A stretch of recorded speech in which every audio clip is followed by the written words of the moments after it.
네, 이제 본격적으로 토론을 시작하도록 하겠습니다. 앞서 임경수 박사님께서 농민을 위한 농촌 정책에서 주민에 위한 지역 정책으로라는 주제로 주제 발표를 해주셨습니다. 이런 주제를 농촌 지역개발 현장과 접목시켜서 저희가 더 나은 대안을 찾기 위한 토론을 시작해 보도록 하겠습니다. 오늘 토론에는 임경수 박사님을 포함해서 5분의 토론 패널을 모셨습니다. 먼저 한 분씩 좀 소개해 드리도록 하겠습니다. 해남군 신활력 사업단 단장님이신 박상일 단장님께서 참여하셨습니다. 박수 부탁드리겠습니다. 다음은 포천 장독대 마을 대표이자 포천시 공동체 지원센터장이신 이수인 대표님께서 참석하셨습니다. 박수 부탁드리겠습니다. 다음은 홍성군에서 오셨는데요. 일소공도의 연구원이신 신소희 연구원님께서 참석해 주셨습니다. 다음은 농촌 체험 휴양마을로도 아주 유명한 곳입니다. 양평 수미마을의 최성준 대표님께서 참석해 주셨습니다. 그리고 주제 발표를 해주신 임경수 박사님도 함께 토론에 참석해 주셨습니다. 고맙습니다. 자, 이제 본론 토론을 시작하도록 하겠습니다. 저희 포럼의 주제에서 주민과 자치 부분들이 중요한 화두가 되고 있는데요. 저희가 4가지 마당으로 좀 진행을 하고자 합니다. 첫째는 실제 농촌이 아니라 지역이다라는 화두를 임경수 박사님께서 말씀을 해주셨고요. 먼저 이 주제에 대해서 얘기를 하도록 하겠습니다. 농촌 지역개발 사업의 공간적 범위가 마을 중심에서 또 중심지 중심에서 이렇게 물리적 공간이 국한되고 있습니다만은 이 공간적 범위에 대한 확장에 대한 논의도 많이 필요하리라 생각되고요. 또 적지 않은 생각의 차이도 있을 것 같습니다. 그래서 이 주제에 대해서 토론을 듣도록 하겠습니다. 첫 번째, 농촌이 아니다 지역이다라는 주제는 저희가 2분께 지정 토론을 좀 듣도록 하겠습니다. 먼저 홍성군 일소공도에서 오신 신소희 연구원님께서 먼저 의견을 한번 주셨으면 좋겠습니다. 네, 안녕하세요. 신소희입니다.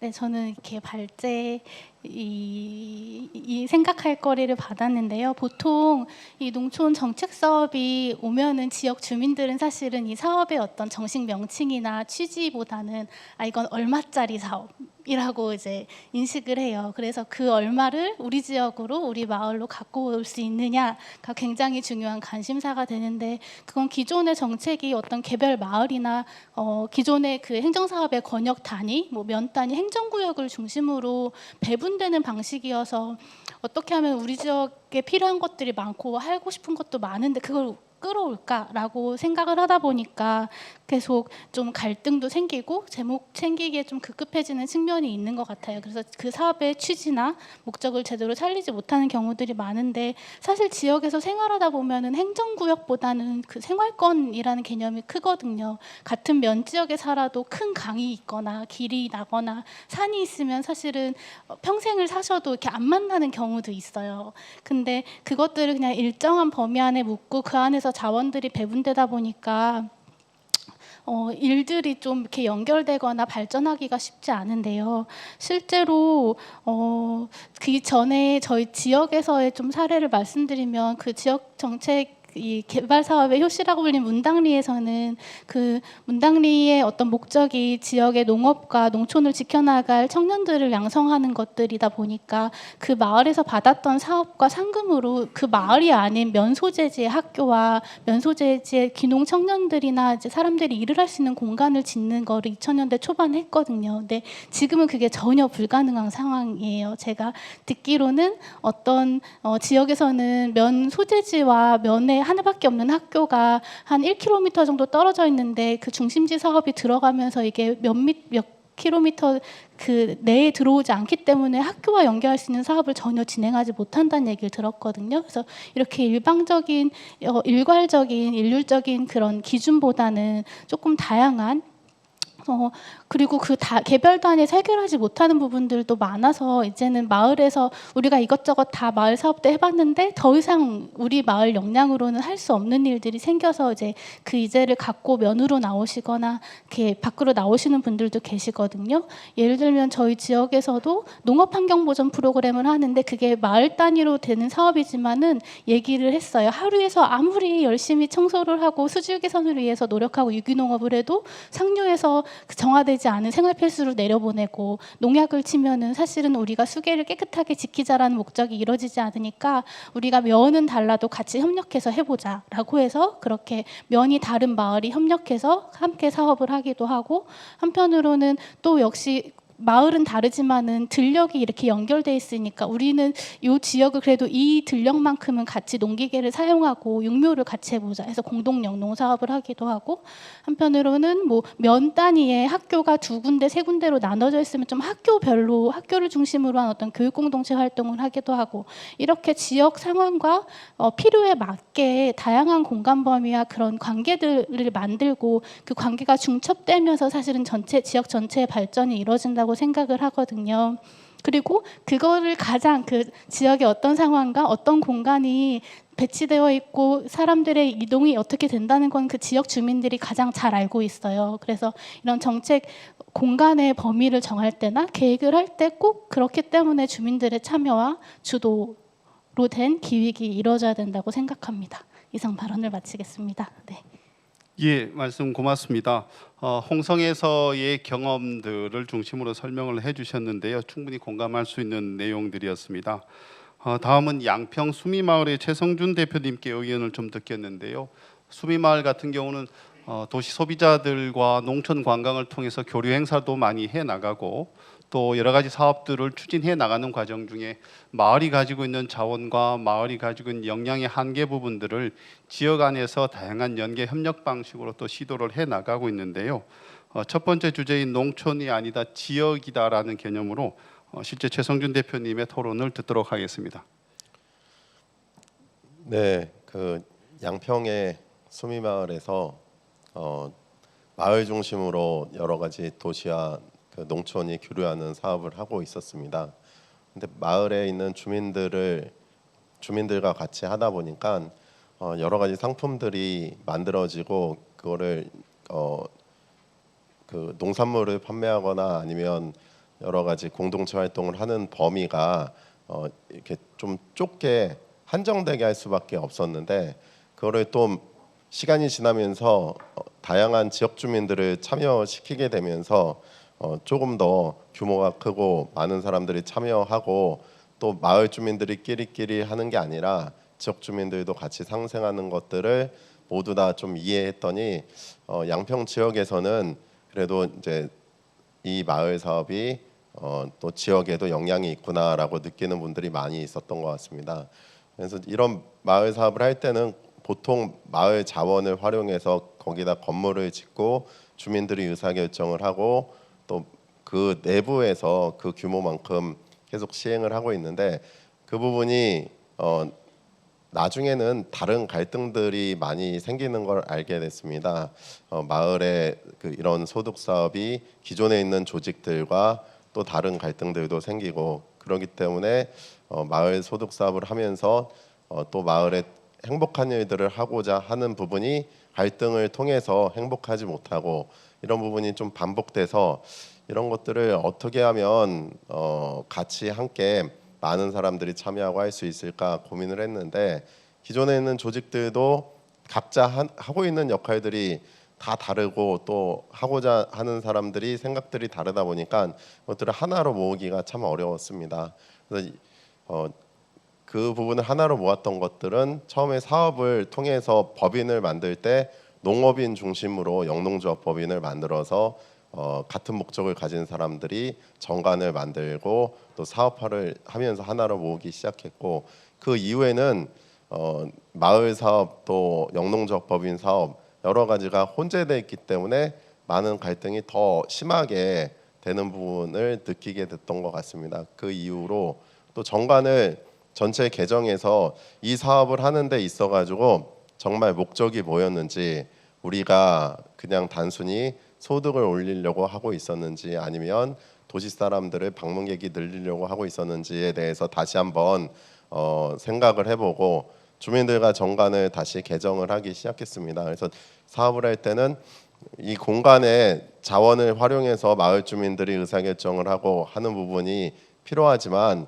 사업하기 위해서는 그 땅을 가지고 있는 사람들뿐만 아니라 또 농지를 경작하고 있는 사람 또 전문가들도 다양한 이해관계자들이 같이 함께 참여를 해야지만 이 사업이 잘 되고 올바르게 갈 수 있다라는 것을 느끼게 됐습니다. 그래서 처음에는 마을 주민들의 역량만큼 뭐 계속 운영했다고 하면 그거를 좀 벗어나서 더 많은 일들을 하기 위해서 정관을 개정하고 정관에 개정된 내용은 주민이 아니어도 지역 주민들도 다 참여할 수 있게끔 하면서 조금씩 더 성장할 수가 있었던 것 같습니다.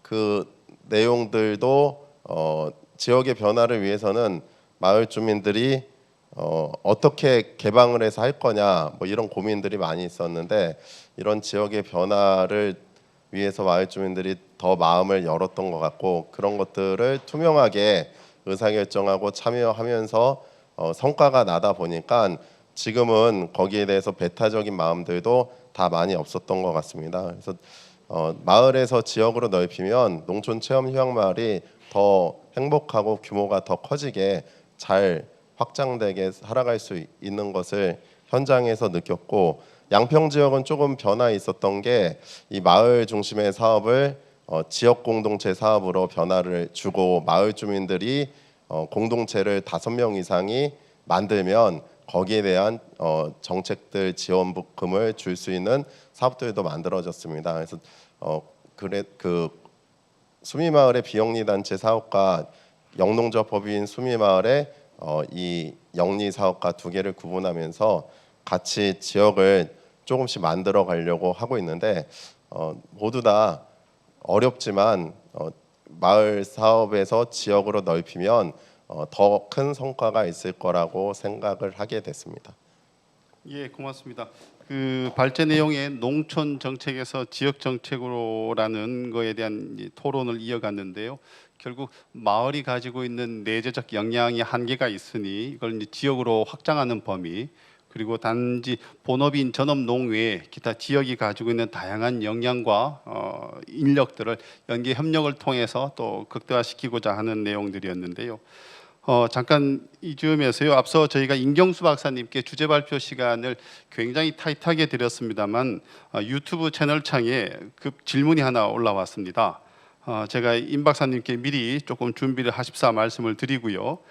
질문 하나 먼저 좀 받고 의견을 좀 듣도록 하겠습니다. 임 박사님께 질문인데요. 발제 말미에 생활권 혁신센터에 대해서 언급을 해주셨습니다. 이러한 공간이 어떤 역할을 구체적으로 하는 것인지 임 박사님께 조금 자세하게 듣고 싶습니다라고 청해 왔습니다. 임 박사님 좀 설명 한번 부탁드리겠습니다. 시간이 없어가지고 그냥 이미지만 보여드리고 넘어갔었는데요. 지금 이러이러한 굉장히 농촌에서 벌어지는 사업들을 지원하기 위해서 중간 지원 조직들을 많이 만들었는데 저는 2010년도에 완주 커뮤니티 비즈니스 센터장을 하면서 사실 농촌 지역에 뭐 우리나라 최초의 이제 중간 지원 조직의 센터장을 하게 됐는데요. 그 이후에 이제 지역마다 이런 중간 지원 조직을 만들었고 이런 중간 지원 조직도 분야별로 지금은 만들어져 있어요. 그래서 많게는 특정 지역에 가면 중간 지원 조직이 뭐 7, 8개 되는 데도 있는 거죠. 과연 그러면 주민들은 자기가 필요한 일을 했을 때 어디를 가야 될지 모르는 거죠. 이렇게 중간 지원 조직이 많아진 건 공급자 중심으로 사고했기 때문이거든요. 위에서 내려오는 정책을 받아서 그냥 만들었던 거죠. 주민들 입장에선 내가 원하는 사업을 하면 누굴 만나야 될지 알 수 없는 겁니다. 그래서 초창기에 중간 지원 조직과 관련된 논의에서 저는 이걸 통합해야 된다. 적어도 농촌 지역은 통합해야 된다라고 계속 말씀을 드렸는데 이미 너무 많이 만들어져서 통합할 수는 없고요. 그렇다 그러면 공간을 더 하위로 내려서 생활권 중심으로 이 중간 지원 조직을 만들면 좋겠다 이렇게 제안을 드리고 있는 겁니다. 그래서 아까 그림을 보면 완주 같은 경우를 한 5개 권역으로 나누고 거기에 중간 지원 조직을 생활권 혁신센터를 만드는 거죠.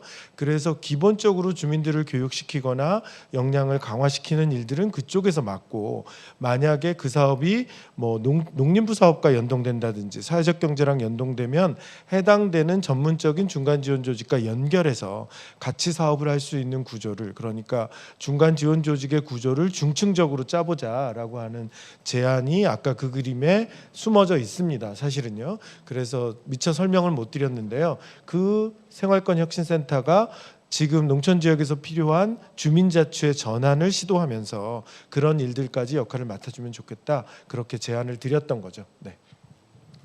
네, 고맙습니다. 방금 해주신 말씀들은 이따 저희가 그 말미에 실제 정책적인 큰 흐름의 변화를 갖고 있는 농촌 공간 계획과 특히 농촌 공간 계획 재편에서의 전략과 활성화 계획에서도 잘 연결되어야 될 필요가 있고 또 여러 가지 대안이 필요할 것이라고 보고요. 말미에 다시 한 번 더 논의를 해보도록 하겠습니다. 다음 두 번째 주제로 조금 이어가 보겠습니다. 두 번째 주제는 그야말로 이젠 농민이 아니라 주민이다라는 내용인데요.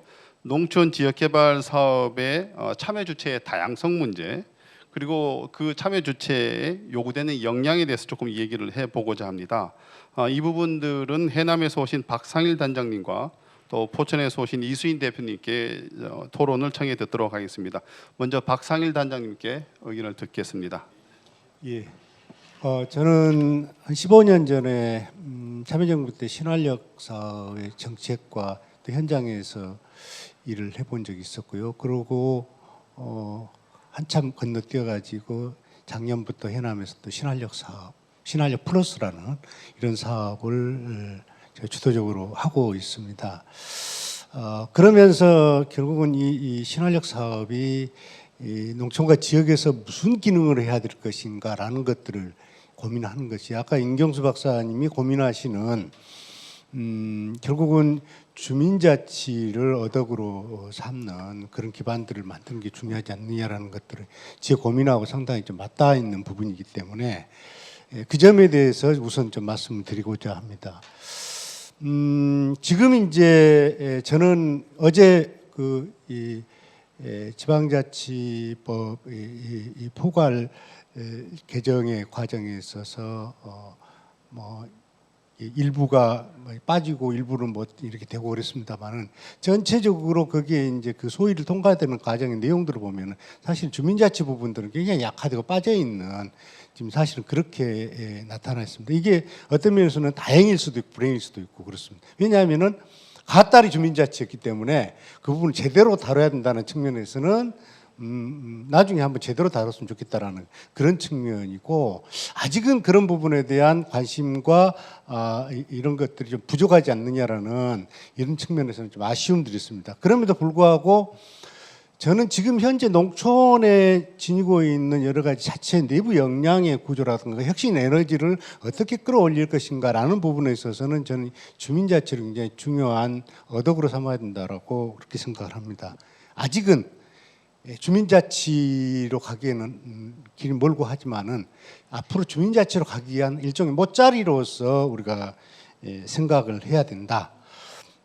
제가 작년에 해남군의 이 주민자치 지원조례 기초를 만드는 제가 TF 위원장을 하면서 최근에 그 주민자치 조례들을 제가 좀 분석을 해봤어요. 특히 농촌 지역에.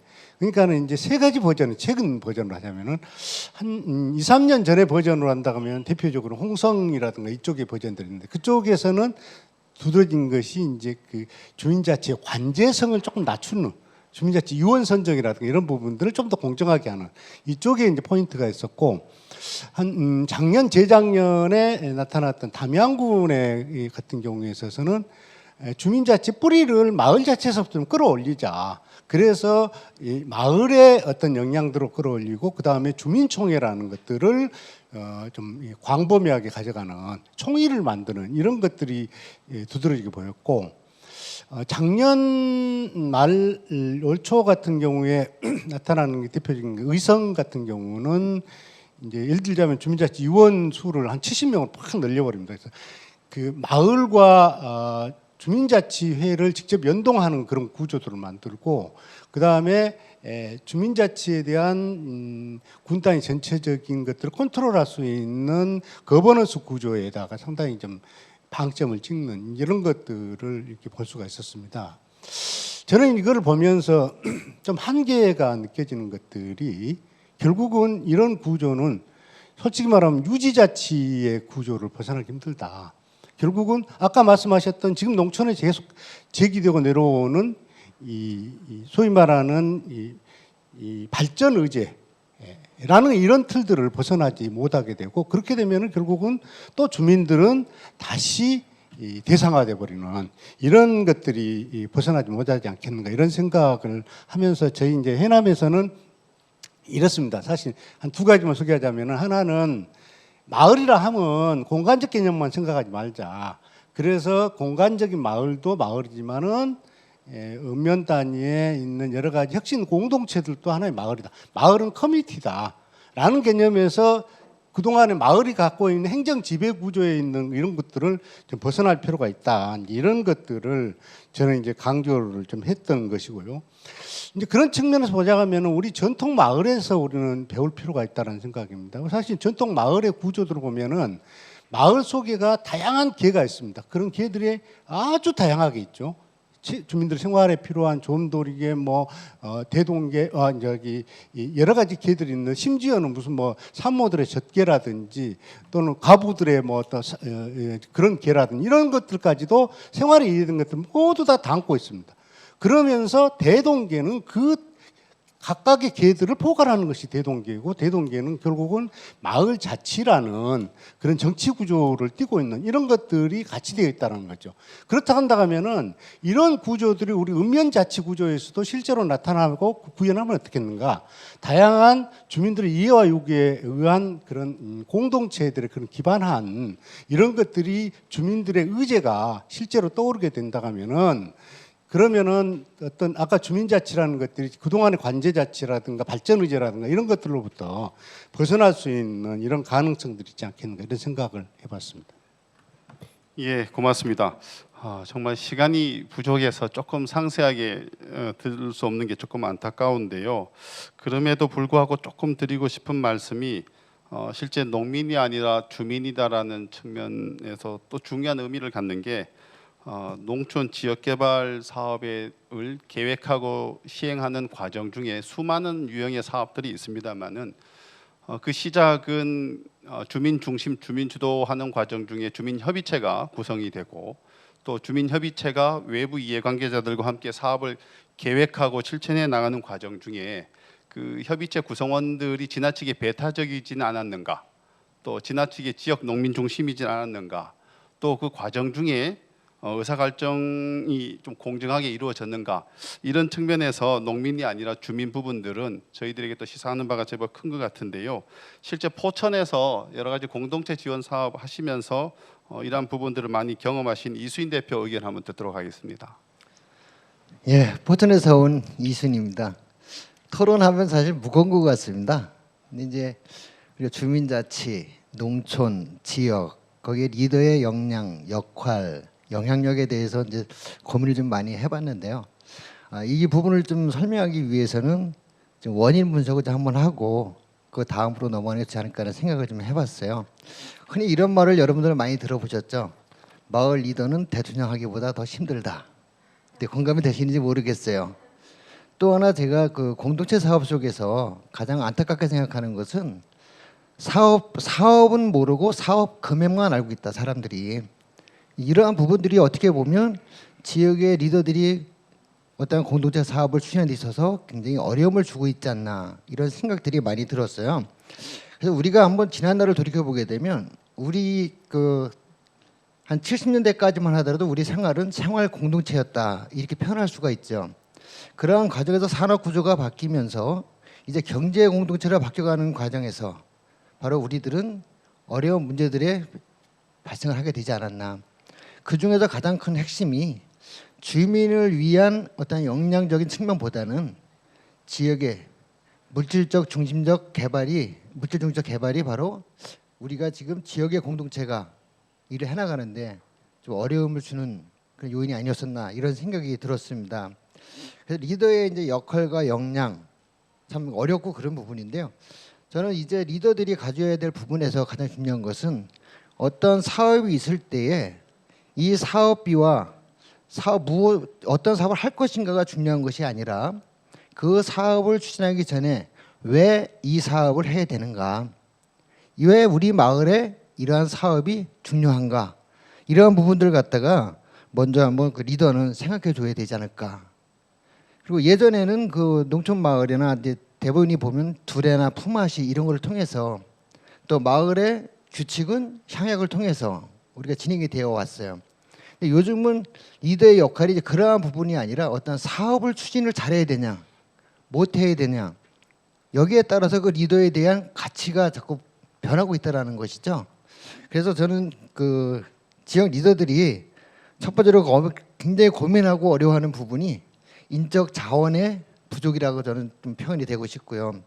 또 하나는 그 공동체를 둘러싼 내외부적 상황에 대한 리더가 가지고 있는 문제에 대해서 우리가 좀 더 분석해 줘야 되겠다. 또 하나는 그 마을 공동체 형성의 요인으로서 리더의 중요성에도 불구하고 우리 리더에 대한 경험적 연구가 좀 필요하다. 저는 이러한 부분들이 새롭게 그 농업을 농촌 우리 공동체 특히 주민 자치라는 부분에서 저는 앞으로 좀 변해야 되지 않을까 이런 생각을 가지면서 사업은 모르고 사업 금액만 아는 그러한 리더가 아니라 진짜 사업이 왜 필요하고 우리에게 그것이 어떻게 추진해 가야 될 것인가를 생각할 수 있는 리더의 바로 영향이 중요하다. 또 하나는 그 우리가 공동체를 운영하다 보게 되면 순전하게 사심이 없이 일하시는 분들이 참 많아요. 그런데 또 때로는 거기에 좀 더 다른 측면이 가미되시는 분들이 있다라는 것도 그 리더의 영향력으로 공동체에 많이 작용을 하지 않았나.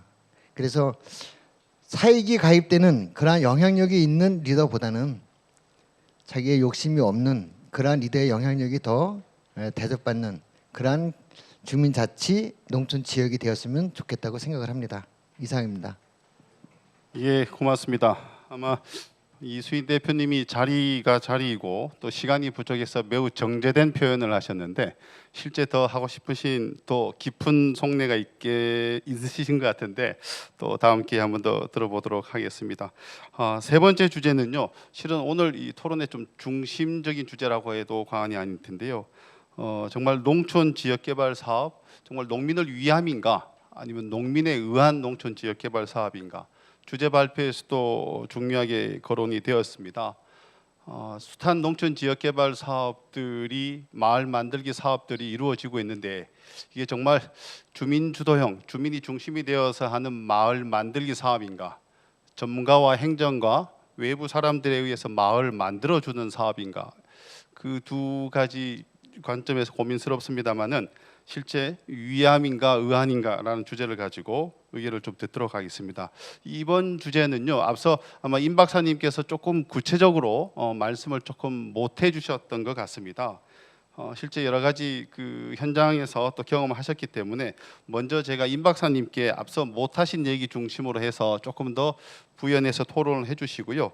다음은 신소희 연구님께 홍성에서 여러 가지 경험했던 주민을 위함과 주민의 의안에 대한 토론을 좀 요청드리도록 하겠습니다. 먼저 임 박사님 좀 부탁드리겠습니다. 네. 앞서 아마 김주영 씨가 왔을 때 완주 자랑을 좀 많이 한 것 같은데요. 모든 걸 다 잘하는 건 아니에요. 저희 동네에 중심지 활성화 사업이 들어왔고 그 사업을 또 아까 논의하신 것처럼 급하게 위원회를 만들었죠. 그래서 그 위원회에서 논의된 게 청소년 센터를 만들어야 된다. 청소년들이 갈 데가 없다. 이렇게 얘기를 한 거예요. 그런데 그것을 계획하는 이제 컨설팅 회사도 또 그걸 반영을 했고 그래가지고 시행이 돼서 청소년 센터가 만들어졌거든요. 근데 중심지 활성화 사업이 들어오기 전부터 저희 동네 청소년 센터가 있었어요. 그래서 지금은 건물이 센터가 2개가 됐습니다. 저희 지역 규모상 청소년 센터가 2개 있을 필요가 없거든요. 이런 일들이 농촌 지역에서 일어나고 있다는 거죠. 이런 일들을 주민들이 선택할 수 있는 어떤 프로세스 또는 제도가 있었다면 이런 일은 일어나지 않겠죠. 그래서 중심지 활성화 센터에 만들어졌던 청소년 센터는 지금 노인정이 되어 있습니다. 네, 근데 노인정은 훨씬 많거든요. 청소년 센터보다도요. 뭐 이런 상황들을 우리가 막으려고 하면 주민들이 스스로 우리 지역에 적합한 사업들을 발굴하고 그 사업들을 선택해서 진행할 수 있는 프로세스가 있어야 되고, 또 하나는 그 프로세스를 담보할 수 있는 어떤 틀이 있어야 되는 거죠. 그 틀을 주민자치회로 봤으면 좋겠다라고 하는 말씀입니다. 그래서 주민자치회 안에는 지금은 주민센터 프로그램을 운영하는 것 정도만 논의하고 있지만, 주민자치회 안에서 다양한 지역개발 사업들을 논의할 수 있어야 되고, 지금 만들어지는 대부분의 위원회나 협의회가 주민자치회의 산하 조직으로 들어갈 수 있게끔 틀을 만들어주면 그 안에서 다양한 외부 자원들도 동원할 수 있고, 또는 외부에 필요한 일들도 그 안에서 녹여내면서 통합적으로 예산을 쓰면서 지역이 이런 일들을 해나갈 수 있겠다. 그래서 자치회 중심으로 이것들을 한번 해보는 실험을 한번 해보자, 이런 제안을 드렸던 거죠. 네, 이상입니다. 예, 고맙습니다. 다음은 그 홍성 얘기를 좀 듣도록 하겠습니다. 신소희 연구원님 의견 한번. 네, 저는 사실 주민 참여 사업에 주민 참여가 어떻게 잘 이루어질까 보다도 그 사업을 말씀하신 것처럼 하지 않을 것을 선택할 수 있는 그런 주민 자치의 영역. 그러니까 사실 농촌에 있다 보면은 하고 싶은 일들, 필요한 일들이 너무 많다 보니까 이런 기존의 정책 자원이나 이런 사업이 있으면 무조건 사실 하면 좋겠어요. 그리고 그걸 잘 활용해가지고 좀 더 우리 지역이 더 나아졌으면 좋겠다는 욕심에 계속 끌어올 수밖에 없거든요. 근데 그렇게 하다 보면은 결국에는 사업이 결정된 다음에 그제서야 어떤 공론장이 만들어지고 협의체가 구성이 되고, 그럼 그 사업의 방식에 맞춰서 논의되고 진행되고 결정되고, 그러다 보면 자치 역량이 계속 이제 그걸 뒤따라가거나 처질 수밖에 없게 되거든요. 그래서 결국에는 이 주도적으로 어떤 필요를 선택하고 방식을 결정하고 속도를 조절할 수 있는 방식은 어떻게 돼야 되나. 그럼 그 사업 이전에 그 자체의 영역, 공론장의 어떤 구성이나 경험, 그리고 작게 협동하거나 일을 같이 했던 경험들이 필요한 것 같아요.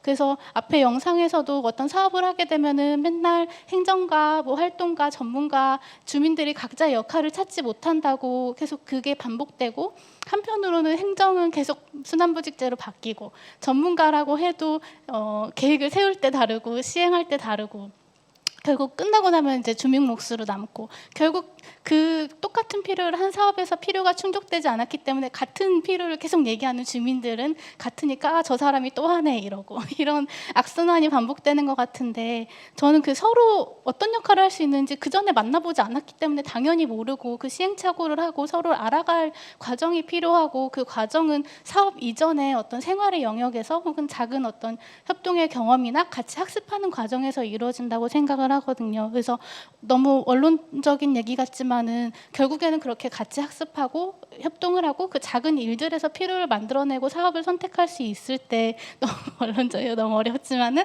가능하고, 그게 일을 잘하는 사람이 있다거나 정말 좋은 정책이나 큰 예산이 있어서라기보다는 주민 참여라는 것이 결국에는 그 주민들이 다 그 역할을 해야 된다는 것이 아니라 모든 그런 정보들이 잘 소통되고 각각 하고 있던 사실은 그런 선의나 마음을 가진 분들이 많거든요.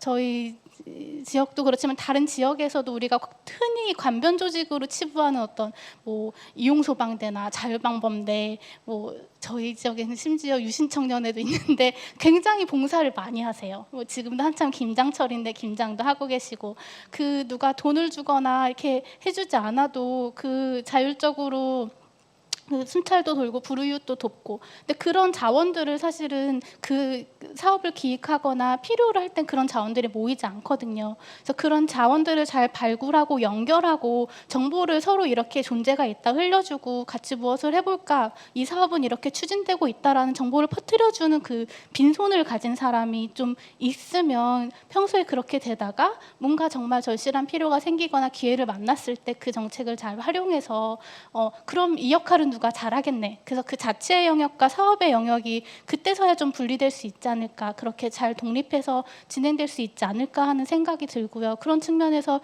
임경수 박사님이 그 생활혁신센터라는 것, 어떤 구체적인 사업의 어떤 기간, 목적, 역할, 이게 이렇게 딱딱 꼬리표가 붙어 있는 게 아니라 좀 열려 있는 상황에서 지역의 일을 같이 논의하고 실행하고 작게 실행해보고 그것들을 발전시켜 나갈 수 있는 어떤 그 권한, 속도, 내용을 주민들에게 주는 것, 그런 좀 조직이나 유연함이 있어야지 주민에 의한 정책이 가능하다고 생각합니다. 네. 예, 고맙습니다. 저희 포럼의 주제가 실제 주민 자치에 응답하는 지혜로운 농촌 정책에 대해서 논의를 하고 있는데요. 앞에 이제 지금까지 세 가지 주제는 제기된 문제 부분들에 대해서 구체적으로 논의를 했습니다. 결국 요구되는 역량이 두루뭉실한 역량이라기보다는 실제 사업 역량도 요구가 되고 실질적인 지역 사회 안에서 주민 자치 역량도 요구되는데 이 두 가지가 잘 조화를 이루어야 될 것 같습니다. 자, 그러면은 이제 문제에 대한 제 토론은 이 정도로 하고요. 자, 그럼 이러한 문제들을 가지고 어떻게 대안을 조금 만들고 그 대안 중에서도 저희가 구체적으로 실천 가능한 의제를 조금 도출할 필요가 있을 것 같습니다. 여러 가지 문제를 해내야 되겠지만 진짜 할 수 있는 여러 가지 문제점들을 좀 정리해 보도록 하겠습니다. 마지막 해결해야 할 문제와 대안 부분들은 전체 참여해 주신 모든 패널 분들께서 각자 다 대안 중심으로 의견을 좀 말씀해 주시는데요. 시간이 많지 않기 때문에 한 2분 정도에 한 말씀씩 좀 부탁드리도록 하겠습니다. 먼저 우리 박상일 단장님부터 이렇게 쭉 하겠습니다. 예, 우리가 주민을 말하지만 주민이 없습니다. 공동체를 말하지만 공동체가 없습니다. 혁신을 말하면 혁신이 일어나지 않습니다. 왜 그럴까요? 이런 문제들을 고민해 볼 때 그동안에 우리가 농촌 문제에 접근하는 방법들은 다분히 증상 위주의 그런 접근이었다, 증상 처방이었다라고 생각을 합니다. 결국 그렇기 때문에 단발적으로 즉각적으로 효과가 나타날 수 있는 결과를 중시 여겼고 그러다 보니까는 결국은 늘 빗도는 것들이 되고 농촌의 소위 꾼들만 작용이 돼버리는 이런 결과가 됐다라고 생각을 할 때 이제는 원인 처방에 쫓길 방향을 돌려야 된다. 결국은 농촌의 주체들을 세우는 과정들이 가장 중요한 거고 주체를 세우는 것은 의제를 세우는 거라고 생각합니다. 주민들의 자발적인 자기 생활 일상에서 나타나는 의제들을 만들고 떠올리고 그거를 숙성의 과정들을 거치면서 자기들이 이 소위 말하는 의제의 주인이 돼가는 이런 과정들을 우리는 많이 놓쳤지 않았는가 이런 측면에서 제가 해남에서 신한력 플러스 사업 시작을 하면서 그런 고민을 했습니다. 역시 해남도 역시 마찬가지로 사회적 경제, 마을 공동체, 푸드플랜, 주민자치 많이 되고 있는데 여기에 결국은 공동체가 빠지고 주민들이 빠져 있는 거예요. 잘 안 걸려 있어요.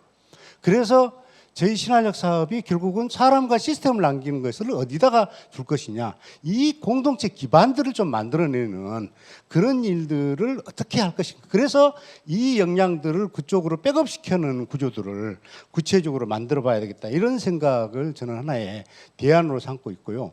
그 다음에 우리가 이 지금 자치분권 속에서 고민 중에 하나가 지금 광역이라는 행정 구조가 갖는 것들이 사실은 농촌 개발이나 이런 부분에 도움이 되기보다 역작용이 되는 것들이 사실은 굉장히 많습니다. 특히 광역이라는 것은 정책 단위이기 때문에 사람 단위가 아니기 때문에 혁신이 일어나는 일들은 사실 기초가 해야 될 일들을 광역이 서글프게 손대가지고 그런 일들 신한력 같은 경우에 광역의 도비는 이론도 없으면서도 불구하고 거기에 관여를 다 해버리는 거고 마을 만들기도 마찬가지로 거기에서 핸들링을 해버리면서 기초가 이렇게 쏠려가는 이런 구조들을 만들고 있는데 이후에 시장군수 구청장 협의회라든지 전국의 군수협의회라든지 이런 데서 사실은 그런 일들을 같이 농림부하고 같이 협약을 해서 풀는 이런 방법들 제발 이제는 공모사업에서 해방돼야 됩니다. 공모사업은 결국은 주민들을 바보로 얼뱅이로 만드는 이런 구조가 되기 때문에 아까 말씀드린 숙성하는 주민들의 자기 의제의 주인으로서 성장할 수 있는 그런 시스템의 어젠다 중심의 농촌 정책의 방향이 잡혔으면 좋겠다 이렇게 생각합니다. 예, 고맙습니다. 다음 이수인 대표님 2분 안에 좀 부탁드리겠습니다. 예. 대안으로 저는 이제 주민자치 영역의 정리가 좀 필요하다라는 생각을 해봤습니다. 우리 임경수 박사님의 그 생활권역센터 이 설립에 대해서 동의를 하면서요. 도시에는 지금 도시재생센터 또 행복마을관리소 같은 그러한 조직을 만들고 움직이고 있어요. 그래서 저는 이제 이 주민자치 영역에 있어서 첫째 이제 행정 리더와 사업 리더의 구분이 좀 되어야 되겠다. 지금 농촌이라는 곳에서는 이장님들의 그 임기제 이장님을 보시잖아요, 대체적으로. 그러다 보니까 지속성이 좀 떨어져요. 그래서 그 부분을 좀 더 변형시켜서 말씀드리자면 계획 리더, 또 운영 리더 이런 식으로 좀 구분이 됐으면 좋겠다라는 생각이 들고요. 농촌 지역 읍면에 그 농촌마을 관리소 가칭입니다. 이런 것을 둬서 여기에 요즘 일자리도 굉장히 그 이슈가 되고 있는데 청년들이 요즘 농촌에 와서 그 지역의 자원을 찾고 또 그 지역의 농업인들의 멘토가 되어줄 수 있는 그러한 그 뭐 우리 임 박사님 말씀하신 생활권역센터식으로 이러한 좀 관리소가 만들어지면 더 좋겠다. 그리고 우리가 지금까지 사업을 추진해 오면서 가장 아쉬웠던 부분이 뭐냐 하면 단계별 지원이 좀 필요하겠다. 단계별 지원이 있어서 처음에는 그 지역의 사람들이 공감을 하고 공감이 된 후에 그것에 대한 교육이 이루어지고 교육이 이루어진 후에 사업 계획을 수립하고 그리고 사업을 진행함을 통해서 결과를 도출할 수 있는 이러한 좀 단계가 필요하다라는 생각을 해봤습니다.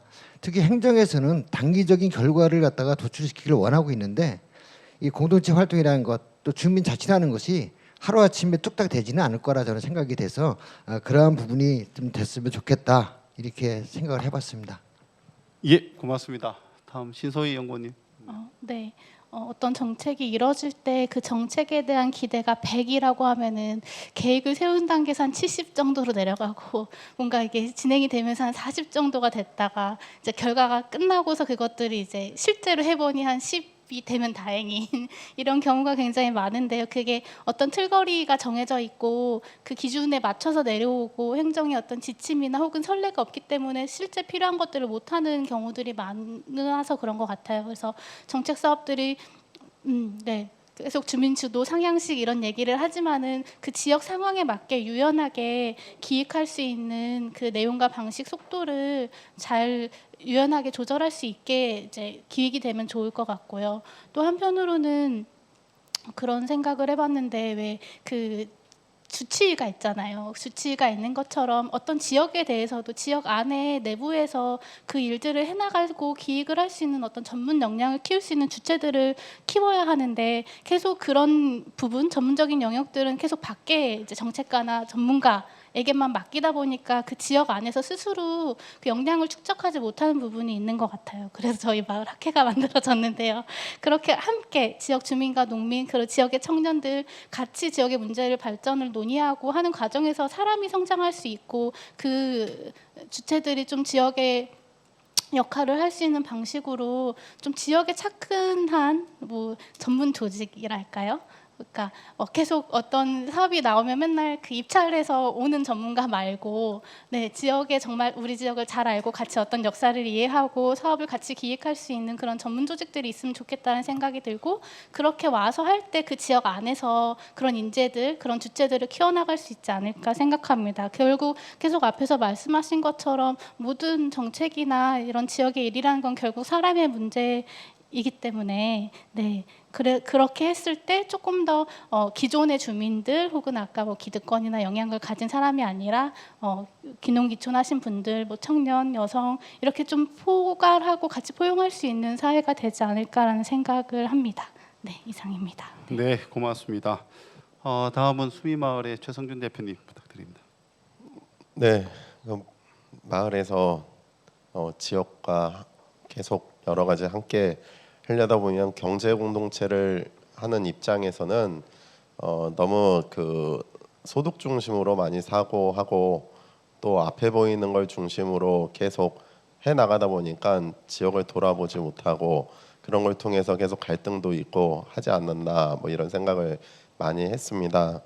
그래서 경제 공동체로 성장함에 있어서 그 목적이 지역사회에 어떻게 환원하고 공헌하고 같이 연계성이 있을 거냐 이런 부분이 또 필요하고 기존에 있는 1,150여 개 농촌 체험 휴양마을 같은 경우도 기존 소득 사업 중심으로 하다 보니까 뭐 리더의 역량이 고갈돼서 그 이후에 새로운 지역의 상품들이 만들어지지 못하고, 그러니까 마을 상품에서 벗어나서 이제는 다양한 지역과 연계되는 상품들이 생긴다고 하면 그 다양한 지역 사회에 있는 뭐 관광지나 아니면 이 농가들이나 또 이 자영업자들과 상생할 수 있는 방안들이 만들어질 수 있지 않을까 생각합니다. 그렇게 하기 위해서 구체적인 방안은 이런 소득 사업을 하는 사업에 대해서 평가 지표가 좀 달라져야겠다라는 생각도 들고요. 또 관련된 법도 좀 개정이 필요하다라는 생각이 듭니다. 마을 주민들의 누가 참여하느냐보다는 방문객 중심의 그 매출의 그런 평가 지표보다는 그 매출을 가지고 어떻게 지역 주민들과 같이 참여를 시키고 마을 주민들이 어떤 의사결정을 하고 또 지역 주민들과 의사결정을 어떻게 하고 지역 사회에 어떻게 환원했느냐, 이런 부분으로 평가 지표랑 뭐 도농교류법 같은 경우에 마을 주민들이 그 동의를 하는 부분보다 어떻게 이 사업을 추진함에 있어가지고 지역 사회 여러 가지 운영 체계를 같이 연계한 시스템들을 구축했느냐, 뭐 이런 부분도 한번 구체적으로 뭐 평가도 하고 필요하면 관련 법규도 개정하고 뭐 이럴 필요가 있지 않을까 생각을 했습니다. 예, 고맙습니다. 다음은 임경수 박사님 부탁드리겠습니다. 네, 뭐 대안이나 제안이어서 그 중심으로 조금 말씀드려야 될 것 같은데요. 여하튼 최근에 농촌 지역에서 뭐 새로운 몇 개 실험들을 좀 하고 있는데요. 뭐 학교를 살리기 위해서 새로운 주거 시설을 짓고 사람들을 이주시키고 뭐 여차저차해서 농촌 르 땡땡땡을 만들어 보자, 뭐 이런 사업을 하고 있는데, 사실 그 사업이 얼마나 효과를 낼지 저는 되게 회의적입니다. 혹시라도 새로운 시도를 하고 싶은 지자체가 있다면 사실은 오늘 이 자리를 준비한 5개 컨설팅 회사가 모여서 그런 사업 안 받아도 기존에 있는 농촌에 벌어지고 있는 지역개발 사업을 주민자치회와 함께 연결하면서 만들어갈 수 있는 실험을 저는 충분히 할 수 있다고 생각합니다. 그래서 혹시 그럴 의향이 있는 지자체가 있다면 우리 대한농촌포럼에 연락을 주시면 아마 5개 우리 컨설팅 회사에 있는 모든 대표가 발벗고 나서서 새로운 모델을 하나 만들 수 있지 않을까 싶은데요. 연락 주시기 바랍니다. 네, 그런 실험을 한번 해봤으면 좋겠습니다. 예, 이걸 제가 고맙다고 말씀드려야 될지 어떨지 모르겠습니다만은 전혀 예정이 없던 급 제안을 해주셨는데요. 연락 주십시오. 저희가 저희 5개가 모여서 좋은 테스트베드 프로젝트를 한번 해보도록 하겠습니다. 시간이 정말 부족합니다. 유튜브 채널 창에 몇 개의 의견과 또 질문이 있는데요. 좀 추려봤습니다. 먼저 주민, 농민, 또 귀농인 모두 함께 어울릴 수 있는 방안이 고민되어야 될 것 같습니다라는 의견도 있었고요. 또 공동체 기반을 만드는 일을 계속 고민하고 생각하신다니 참 배우고 싶고 응원과 격려의 말씀도 주셨습니다. 또 질문이 하나 있는데요. 박상일 단장님께 질문이 있었습니다. 현실에서 아마 지역 농촌 마을 현실인 것 같습니다. 마을 길을 포장하거나 다리 건설 등에 대해서 주민들의 요구가 굉장히 높은 것 같습니다. 많은 것 같다. 또 이런 지역의 의제를 사람과 생활로 확장하면서 무엇을 먼저 해야 할까요? 또 이 과정 중에 리더나 역량만의 문제는 아닌 것 같은데 어떻게 생각하시는지 물었습니다. 짧게 1분 드리겠습니다. 예, 중요한 말씀입니다. 결국은 저는 발상의 문제라고 생각을 합니다. 지금 농촌 마을 어르신들한테 명당이 어딘지 알아세요? 명당. 회관 가까운 집입니다. 아세요? 정말 그렇습니다. 그게 사실은 그런 유대의 끈끈한 구조들이 있고 공동체 싹이 아직도 남아있는 것들이 있고 그렇습니다.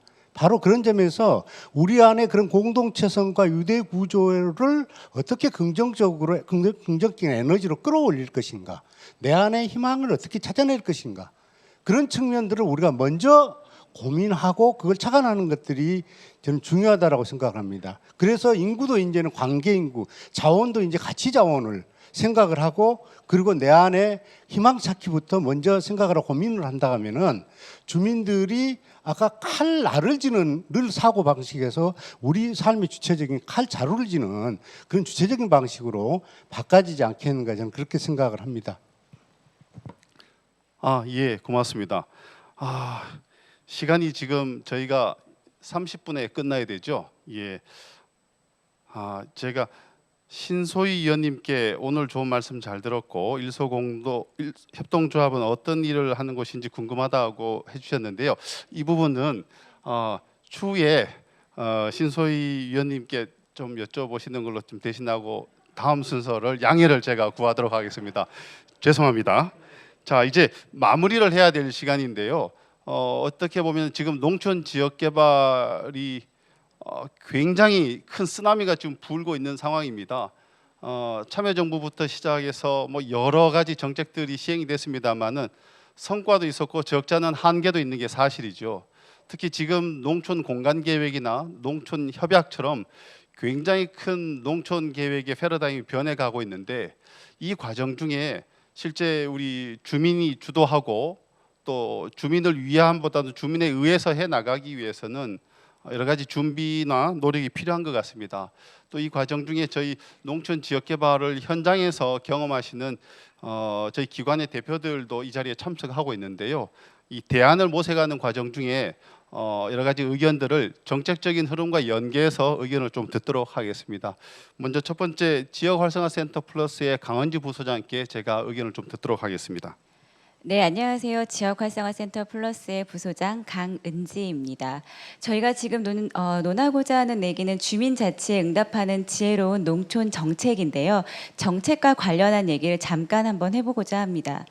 현재 농촌 지역 개발에서의 가장 큰 문제점이라고 하면 사실상 지속성이 담보되지 않는다라는 것이 가장 큰 문제점으로 꼽히고 있습니다.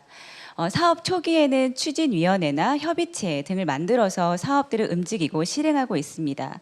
하지만 사업 마무리에 가다 보면 사실상 사업이 종료되고 된 후에 사업 협의체나 주민 추진위원회는 없어지고 마는 것이 대부분입니다. 따라서 사업 주민들은 그 대상지에 있는 주민들은 그 사업 기간 동안의 주민 수건 사업들이나 자신만의 요청을 들어달라고 하는 경우가 굉장히 많은 것들이 사실입니다. 비슷한 사례로 도시재생 사업을 한번 살펴보도록 하겠습니다. 도시재생 사업에서도 농촌 개발 사업과 동일하게 사업 초기에 주민협의체를 구성해서 사업들을 진행하고 있습니다. 그러나 마찬가지 사업의 마무리가 될 때쯤이면 마무리된 후에 주민들이 굉장히 불안해하며 사업들이 없어지고 지원들이 끊길까 봐 불안해하고 있었죠. 거기에 대한 대안으로 국토부가 제시하고 있는 것들은 바로 CRC라고 하는 커뮤니티 리제너레이션 코퍼레이션이라고 하는 도시재생 기업의 지원 정책을 새롭게 펼치고 있습니다. 이 CRC는 사업이 모두 끝난 후에 행정과 전문가가 모두 빠져나간 이후에 주민들과 그리고 그 지역에 있는 단체들이 모여서 하나의 조직을 만들고 그 조직들이 지역에 있는 자원과 자본들을 활용해서 지속적으로 마을을 관리하게 하는 하나의 조직인데요. 이 조직들은 사업이 끝난 후에도 남아 있어서 마을의 다양한 사업들을 돌아볼 수 있기 때문에 사실상 주민들은 이 사업 기간 동안에만 연연해 하지 않고 지속적으로 마을을 관리할 수 있다는 입장에서 사업을 바라보고 있습니다.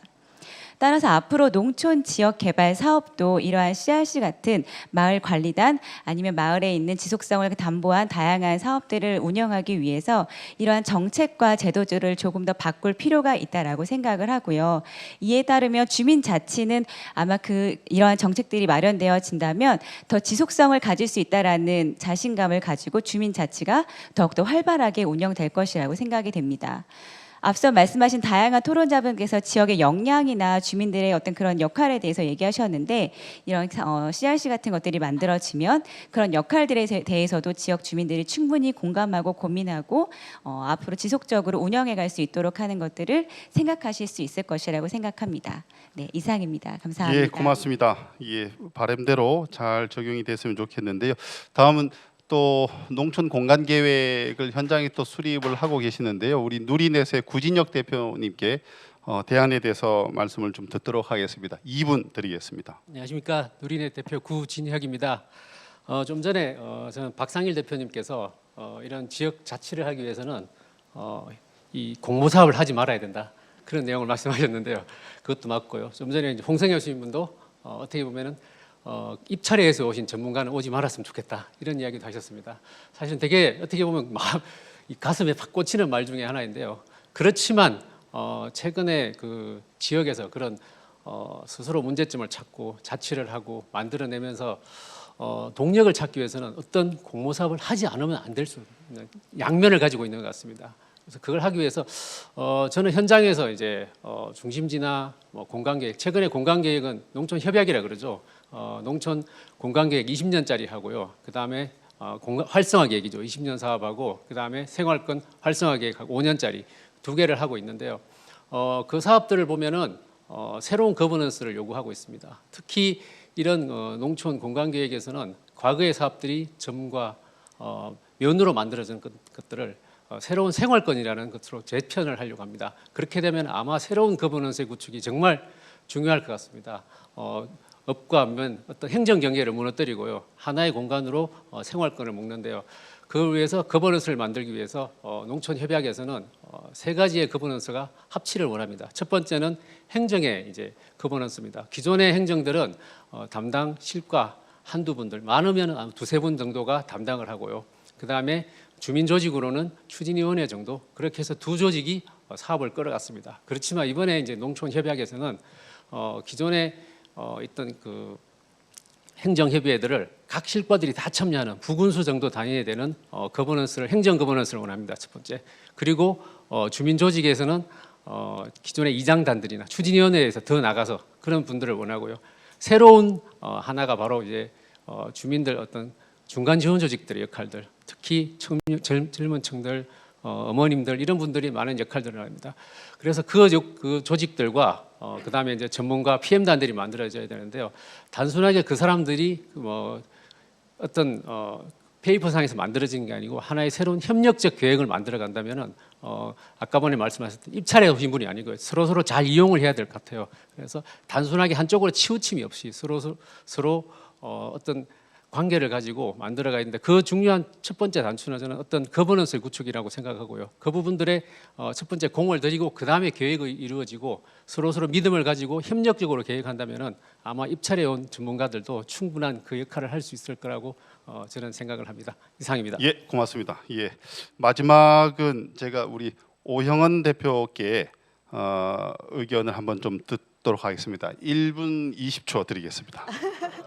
네, 안녕하세요. 지역활성화센터의 오영은입니다. 앞서 여러 가지 이야기들이 많이 나왔고요. 저희가 계속 고민했던 주민자치라는 걸 통해서 농촌 정책이 좀 더 거버넌스 중심의 정책 사업들로 만들어졌으면 좋겠다라는 것을 저희가 어떻게 반영할까에 대한 고민들을 오늘 이 자리를 통해서 같이 만들었습니다. 여러 가지의 대안들이 있지만 저는 오늘 여기서 말씀드리고 싶은 것이 법입니다. 지금 현재 일어나고 있는 방식의 위원회는 사업 지침에 의해서 만들어지는 위원회들이 대부분입니다. 그러다 보니까 사업이 끝나면 위원회도 사라지죠. 이런 방식이 아니고 앞서 임경수 박사님께서 발제해서 말씀해 주셨지만 일상에서 논의되는 지속적인 방식의 조직이 필요하다. 그러려면 그 조직을 법과 제도로 지원해 줄 수 있는 방안들이 필요하다. 그래서 저는 상시적이고 안정적으로 농촌, 지역 사회를 재생할 수 있는 재생법 을 같이 논의하고 그 안에 협약위원회라든지 농촌과 관련된 지역사회위원회라든지 또는 거버넌스 조직이라든지 조금 전에 강은지 박사가 얘기했던 것처럼 주민조직 활동을 지속적으로 지원해 줄 수 있는 그런 조직들에 대한 지원들이 제도적으로 만들어지기를 저는 바랍니다. 네, 이상 마치겠습니다. 예, 고맙습니다. 이제 마무리를 하도록 하겠습니다. 실제 오늘 짧은 1시간 반입니다만은 많은 얘기를 좀 담고 또 실천할 수 있는 대안을 만들려고 했습니다. 오늘 여러 참석해 주신 우리 패널분들의 목소리, 또 현장에서 계획하고 활동하시는 우리 전문 기관의 대표님들도 목소리가 중요합니다만은 맨 먼저 보셨던 영상에 보시면은 농촌 지역 개발을 현장에서 경험하고 온몸으로 부딪히고 또 완성시켜 나가는 우리 젊은 농촌 계획가들의 목소리가 그 영상에 담겨 있습니다.